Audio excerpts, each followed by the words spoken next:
Every year, the work of God becomes bigger, greater, and more glorious. God is working so powerfully among His people in the end time.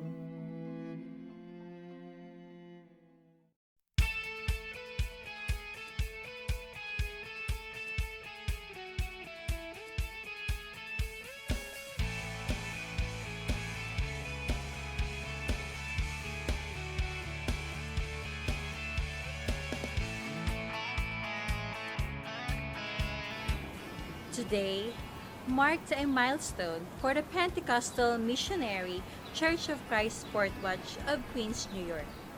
11 marvelous years of service unto the Lord, commemorating the faithfulness and goodness of God to His church.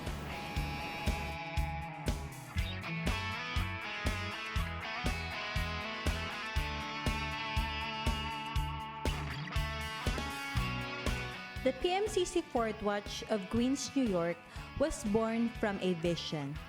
A decade ago, the True Church of Jesus Christ, headed by Apostle Arsenio Tanferyol, was established in this city with just a handful of faithful believers, the households of the De Guzman, the Abenhar, and the Ronquillo.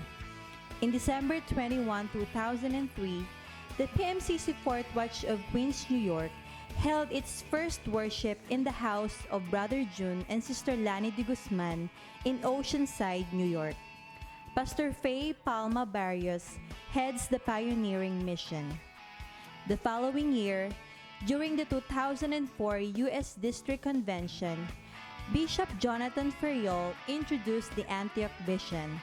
With it, the first of its accomplishment, the opening of the New York Church.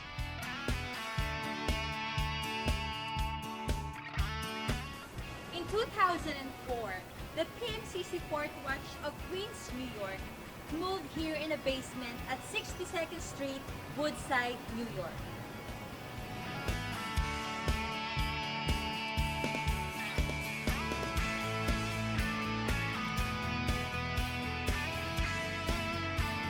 And starting holding church meetings, corner evangelistic, and small flax activities. The church remained at this location for 4 years. After starting the church in a garage to a basement, the PMCC Fort Watch of Queens, New York moved to this commercial storefront here in 56th Street, Roosevelt Avenue, Woodside, New York, back in 2008, where it flourished for 6 years.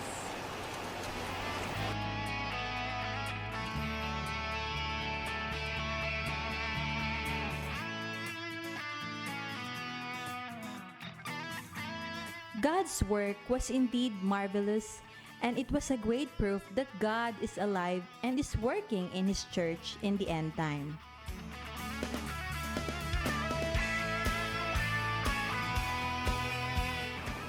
In June 2014, the PMCC Fort Watch of Queens, New York, with the leadership of Pastor David Medina, relocated here at 69th Street, Woodside, New York, to accommodate the growing number of believers.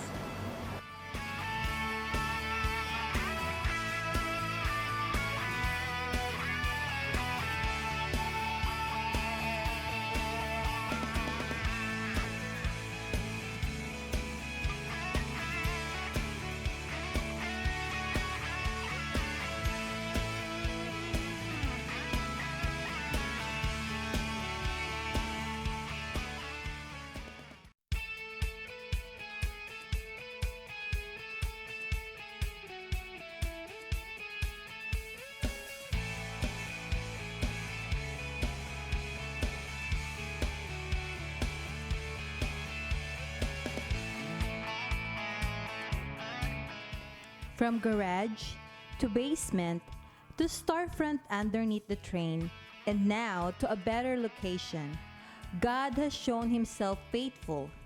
It was only by the grace of God that a church could stand united after a decade of despair, joy, trials, and victories. The years had taught the New York brethren patience, perseverance, and putting trust unto God. From its humble beginnings, the Lord had blessed the missionary work here in the capital of the world. As the words of God promise in the book of Job, chapter 8, verse 7. And though your beginning was small, your latter days will be very great. Indeed, we are looking for more greater works by our Lord Jesus Christ to manifest on His church. The work of God is growing and expanding, and it is our calling to partner ourselves with the apostle in the ensign. To God be all the glory. Ladies and gentlemen, brethren and guests, welcome to the 11th Church Anniversary and Thanksgiving of the Pentecostal Missionary Church of Christ Fort Watch of Queens, New York.